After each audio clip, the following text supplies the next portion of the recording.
Namaste everyone and a very warm welcome to all of you in this beautiful workshop on palmistry. Before I begin today's session, let me first tell you a little bit about the history of palmistry. Many intellectuals are of this opinion that palmistry was born in India. Rishi Valmiki, who is one of the very famous Indian saint, was the first one to write the first book on palmistry during the Vedic times. And from there, this beautiful art and science of palmistry spread to various countries like China, Greece and Persia. In fact, one of the very famous names in the field of palmistry is the name of Kiro. Kiro is also known as the father of palmistry. And Kiro himself said that he had learned about this art of palmistry in India. Kiro was so famous that palmistry is also known as chiromancy. So basically, palmistry has two parts. The first part is known as chiromancy and the second part is known as chirognomy. Chiromancy is the study and analysis of the lines on our palms. And chirognomy is the study and analysis of the shape, the texture and the inclination of our palm and fingers. So when we study chiromancy, we are able to study and tell about a person's past, and we are also able to make predictions of his future by studying and analyzing the lines on his palm. And when we study chirognomy, we are able to tell about the characteristics and the personality traits of this person. And in this workshop, we will be covering both chiromancy and chirognomy. Now, one very important question in palmistry is that why palms? Why are palms given so much importance that just by looking at someone's palm, we can tell so much about that person. We can tell some things about the past of that person, about his characteristics, his personality, and about his future. So why are palms so important? And there is a scientific reason behind this. The reason is that there are actually more number of nerves that are located between our brain and our hands than between any two organs in our entire nervous system. So that is how important and strong the connection of our brain and our hands is. In fact, some of you might have also experienced this in real life, that whenever any foreign product or for an unknown thing is kept in front of you, your first instinct would be to touch and sense it with your palm. You would just, if you're blindfolded, you would just like walk like this. Why? Because you want to sense what is going on with your palms, because the most number of sensors are present on your palms, and that is the connection between the palm and the brain. Whatever the sensors on our palm sense, they immediately give the message to the brain. And the same is true vice versa, which means that whatever thoughts or activity is going on in our mind, in our brain, that is being reflected on our palm in the way of these palm lines or the characteristics or the texture and shape and the inclination of our palm and the fingers. So we can say that our palms are actually the map of our mind. Whatever we are thinking, whether consciously or subconsciously, all the thoughts are reflected over here on our palms, right? So that is why we say that palmistry is so important. That is why we say that study and analysis of palms is so very important. Now, another question which most of the people ask is that which hand should we study and analyze, whether the right hand or the left hand? The answer to this is that in palmistry there is no left hand or right hand. In palmistry, the term which we use are the major hand or the minor hand. For a right-handed person, like I am a right-handed person, my major hand is the right hand and my minor hand is the left hand. And for someone who is a left-handed person, his major hand is his left hand and his minor hand is his right hand, right? So, most of the times whenever we sit to do the analysis, we go for the major hand. Why? The reason is that the most common belief is that Let us first start with the minor hand. The common belief is that the minor hand represents the characteristics and the qualities which we are born with, right? So it is like a symbol of our past. Whatever we are born with, that can be represented in the minor palm, in the minor hand, right? And whatever we are accumulating in our present, right? So see, we are born with certain qualities, certain characteristics, and after that we have certain experiences in our life. Those experiences combined with our original qualities with which we are born, when these two things are combined, we shape a new personality. We acquire new characteristics, we acquire new qualities.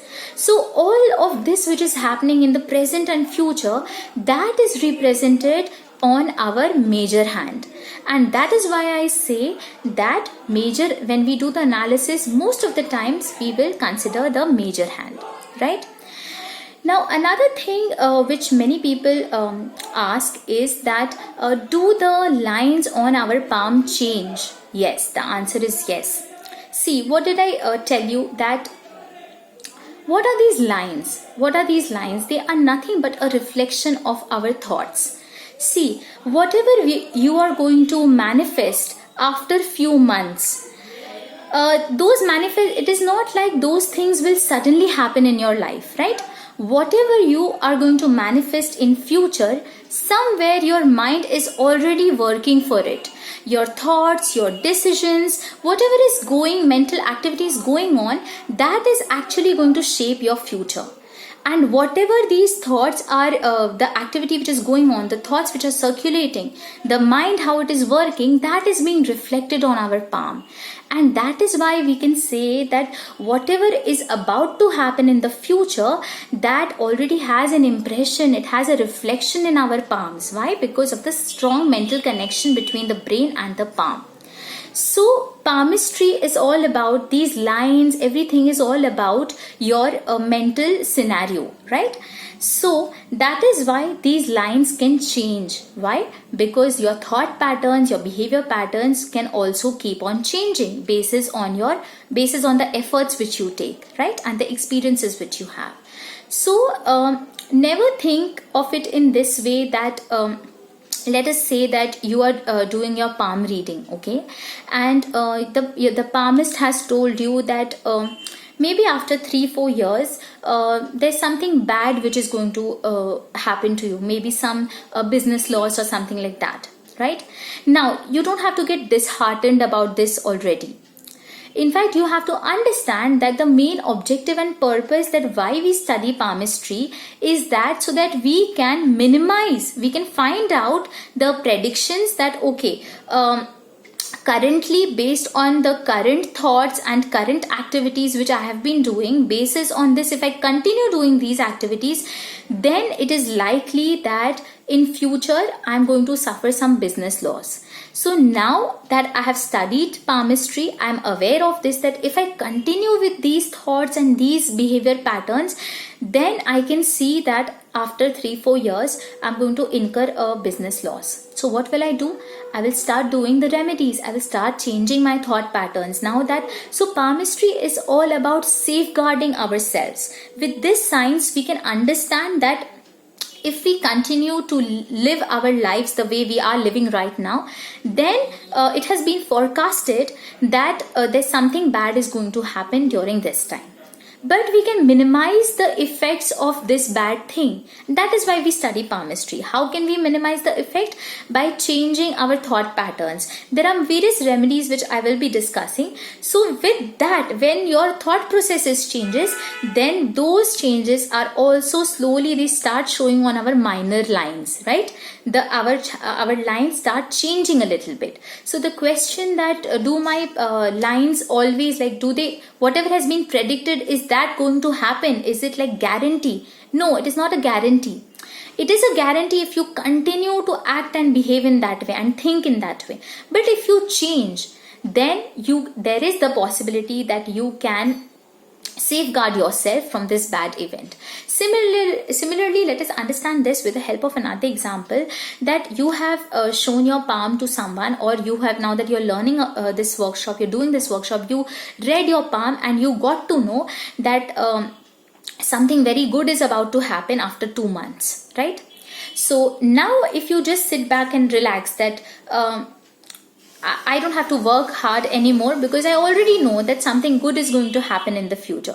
Let us take that I am a CA student, okay, and I have to write a competitive exam, and by reading my palm I already know that there are these positive signs on my palm which are showing that I am going to get good results in my examination, right? So if I just stop studying, if I just stop taking efforts, will that still hold true? No, that will not hold true. Why? Because again, my thought patterns and my efforts have changed. So those will also have an impact on my palms. There will be very minor changes and that thing will not manifest. So every time you have this condition, okay, that so you cannot misuse palmistry. The only reason why we use palmistry is to safeguard ourselves from any future anticipated threats, and also if we have certain opportunities, right, then we learn palmistry so that we don't miss out on those opportunities. We stay extra alert. If I know that something good is going to happen to me in the business area after 3 months, then I will be so alert during those 3 months so that I can actually manifest that opportunity, and that opportunity doesn't slip off from my hands, right? So this is the main goal and the purpose of why we do palmistry. Right, so there are two things, okay. One are the predictions, and the other thing is our efforts, our thought patterns. So you can think of it in this way, that if the weight of the predictions, right, weight of your past predictions is, let's say, 100 kilograms, okay, 100 kg. Now if you do the effort and the change in the thought patterns, and if you make that 200 kg, right, then your effort and your thought patterns, they have more weightage. So then the prediction will be, then whatever is going to happen in the future, that is going to be shaped by your present actions and your present efforts. So you have to understand this very in a very mindful way, and you have to understand this completely, that if there's something positive in your palm, then you just don't have to get very excited and you just have to start relaxing and not doing anything and just laze around. No, then it will not turn out to be true, because wherever the weightage is more, if your efforts have more weightage, then that will manifest, and if the predictions have more weightage, then that will manifest, right? So you will study this palmistry, and I'm really hoping that all of you are going to study it in such a way that you can maximize it, and you don't have to abuse this science. You just have to utilize this to grow as a person and to help your friends and family or whoever you're doing this reading for. So today's session ends over here. Thank you, everyone.